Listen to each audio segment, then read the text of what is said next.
Hello everyone, I Tina, Biology faculty at Zigyan Education. Welcome you all to our official YouTube channel Zigyan Eduvision, and today we are going to discuss about the career options for medical students. जैसे कि आप सभी को पता है कि आप exams जो है वो ख़त्म होने वाले हैं, नीट भी देंगे अभी आप, फिर उसके बाद सभी को एक रहता है कि नीट नहीं होगा या होगा, तो आप लोग जो है वो एक हड़बड़ी में आ जाते हैं कि भाई अब हम क्या करें, अगर नीट नहीं हुआ तो क्या करें, क्या कौन सा कोर्स जो है हमें एनरोल करना चाहिए। तो आज हम जो है वो उनके बारे में डिस्कस करेंगे कि कौन कौन से कोर्सेज हैं जिनमें आप बिना नीट के भी जो है वो एनरोल कर सकते हैं, जिनमें जो है आप अपना करियर बना सकते हैं। तो आइए उनके बारे में डिस्कस करते हैं कि कौन कौन से कोर्सेज हैं जिनमें जो है वो आप अपने आप को एनरोल करा सकते हैं बिना नीट के भी। सबसे पहला होता है रिसर्च। भाई अगर आपको रिसर्च में इंटरेस्ट है तो आप एज अ रिसर्चर जो है वो अपने आप को जो है अपना करियर बना सकते हैं। देन अगर आप हेल्थ केयर इंडस्ट्री में इंटरेस्टेड हैं तो आप पैरामेडिकल कोर्सेज में जो है वो ऑप्ट कर सकते हैं। अगर आपको मेडिसिन में इंटरेस्ट है तो आप अपने आप को फार्मासिस्ट जो है वो आगे एनरोल करा सकते हैं करियर के लिए। देन अगर आपको भाई एग्रीकल्चर में इंटरेस्ट है, प्लांट्स में इंटरेस्ट है, तो एज आप एग्रीकल्चरिस्ट जो है वो अपने आप को एनरोल कर सकते हैं। और नहीं आपको है कि हॉस्पिटल से जुड़े रहना है, पेशेंट से डील करना है, तो आप नर्सिंग लाइन में भी जो है वो आगे जा सकते हैं। ये बॉयज़ गर्ल्स दोनों ही जा सकते हैं। पहले था कि भाई सिर्फ गर्ल्स जा सकती थी, आज के टाइम पे बॉयज़ के लिए भी नर्सिंग जो है वो ओपन हो चुकी है। देन आप एज अ फिजियोथेरेपिस्ट अपने आप को जो है वो अपना करियर बना सकते हैं। भाई आजकल बहुत डिमांड में है, लोगों के बैक में इतना पेन रहता है, सर्वाइकल तो आजकल ऑलमोस्ट हर किसी को जो है, क्योंकि हमारा लाइफ स्टाइल ही ऐसा हो चुका है। तो आप फिजियोथेरेपिस्ट जो है वो अपने आप को एज अ करियर बना सकते हैं। देन है आपका साइकोलॉजिस्ट, कि भाई अगर आजकल लोगों को इतना ज़्यादा जो है वो मेंटल स्ट्रेस रहने लगा है, डिप्रेशन इतने लोगों को रहने लगा है, तो आप एज अ साइकोलॉजिस्ट भी जो है अपना करियर बना सकते हैं। फिजियोथेरेपी या साइकोलॉजिस्ट की अगर हम बात करें तो आप इनमें बीएससी करके जो है एक 3 साल का प्रोग्राम होता है जिनमें आप अपना करियर बना सकते हैं। बीएससी के बाद एमएससी, कुछ टाइम का प्रैक्टिस पीरियड होता है, उसके बाद अपने आप को जो है वो ऑफिशियल या फिर एक मेडिकल ऑफिसर जो है आप बोल पाते हैं अगर आप फिजियोथेरेपिस्ट या फिर साइकोलॉजिस्ट में अपना करियर बनाते हैं। टेंशन मत लीजिए, एक एक करके अभी इनके बारे में डिस्कस करते हैं कि भाई अगर आपको रिसर्चर बनना है तो आप कैसे बन सकते हैं, अगर आपको फार्मासिस्ट में जाना है तो आप कैसे कर सकते हैं। तो उनके बारे में हम एक एक करके जो है वो डिस्कस करते हैं। तो अगर मैं बात करूँ सबसे पहले साइंस एंड रिसर्च की, कि अगर आपको रिसर्च लाइन में जाना है, साइंस से जुड़े रहना है, तो आप क्या कर सकते हैं। तो बेटा बहुत ही कॉमन मेथड है, इनमें से आप किसी में भी बीएससी कर लीजिए, आप जो है वो इजीली जो है वो रिसर्चर बन सकते हैं। इनमें से आप किसी में भी अगर बीएससी करते हैं, चाहे वो जूलॉजी है, बॉटनी है, बायोटेक है, जितने भी कोर्सेज आपके ये लिखे हुए हैं, इन सब में आप बीएससी करके जो है वो एज अ रिसर्चर अपने आप को जो है वो एनरोल करा सकते हैं। बीएससी करिए देन एमएससी करिए, लंबा प्रोसेस है, बट अगर आप रिसर्च लाइन में जाना चाहते हैं तो आप इनमें से जो है वो कोई भी कोर्स में आप बीएससी कर सकते हैं। आप जो है वो एज अ रिसर्चर जो है वो आगे कंटिन्यू कर सकते हैं। इसके अलावा बीएससी मेडिकल और लाइफ साइंस भी लिखा होता है कई जगह पे, तो अगर आप उसको भी ऑप्ट करते हैं तो आप एज अ रिसर्चर जो है वो आगे अपनी लाइफ जो है वो कंटिन्यू करा सकते हैं। फिर कुछ कोर्सेज है, क्या आप सिर्फ इसमें एज अ रिसर्चर ही जो है वो रह सकते हैं? नहीं, इनमें आप टीचिंग लाइन में भी जा सकते हैं। बट टीचिंग लाइन में भी अगर मैं बात करूँ तो अगर आप न्यूट्रिशन से नीचे आते हैं तो इनमें थोड़ा सा टीचिंग लाइन में मुश्किल हो जाता है, क्योंकि यहाँ पे आप एक स्पेसिफिक कोर्स की तरफ जो है वो जा चुके हैं। न्यूट्रिशन एंड डाइटिशन हर जगह नहीं पढ़ाया जाता, एक स्पेसिफिक कोर्स में आप जा चुके हैं, तो आप इस स्पेसिफिक कोर्स की टीचिंग लाइन में जा सकते हैं। तो आप टीचर भी जो है वो यहाँ पे बन सकते हैं, प्रोफेसर भी बन सकते हैं। तो आप रिसर्च लाइन में जा सकते हैं, प्रोफेसर लाइन में जा सकते हैं, टीचिंग लाइन में जा सकते हैं। उसके अलावा अगर मैं बात करूँ न्यूट्रिशन एंड डाइटिशन में आप बीएससी कर रहे हैं, आपको नहीं जाना टीचिंग लाइन में, नहीं जाना रिसर्च लाइन में, तो आप जो है वो रजिस्टर्ड डाइटिशियन बन सकते हैं, रजिस्टर्ड न्यूट्रिशनिस्ट बन सकते हैं।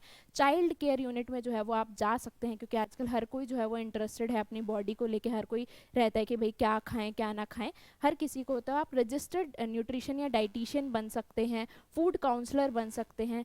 फूड टेक्नोलॉजी में अगर हम जा रहे हैं तो आप फूड क्वालिटी ऑफिसर बन सकते हैं। तो ऐसा नहीं है कि सिर्फ टीचिंग और रिसर्च लाइन में ही इसमें आपका करियर है, आप उसके अलावा एमएनसीज में भी जो है वो यहाँ जा सकते हैं, फूड टेक्नोलॉजिस्ट ऑफिसर बन सकते हैं।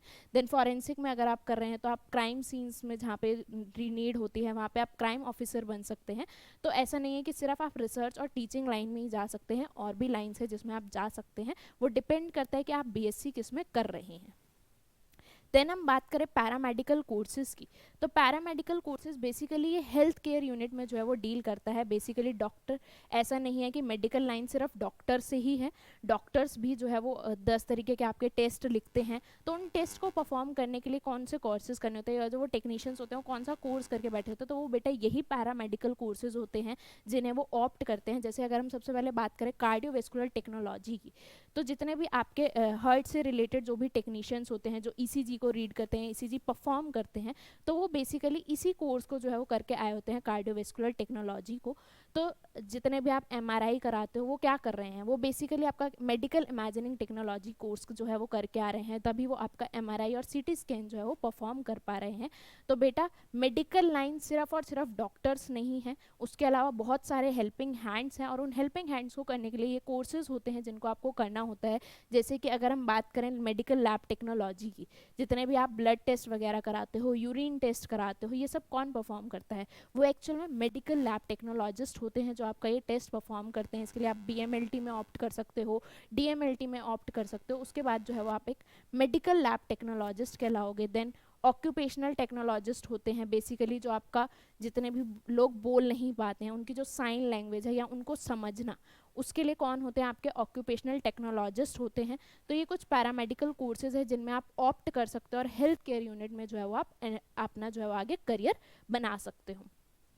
देन हम बात करें फार्मेसी की, बहुत कॉमन है जिनको भी मेडिसिन से इंटरेस्ट है, मेडिसिन कैसे बनती है, मेडिसिन में कौन सा सॉल्ट होता है, या अगर हमने सॉल्ट चेंज कर दिया तो क्या रिएक्शन होगा, अगर उन सब चीज़ों में आपका इंटरेस्ट है तो आप बी फार्मा या डी फार्मा किसी में भी आप एनरोल जो है वो कर सकते हैं।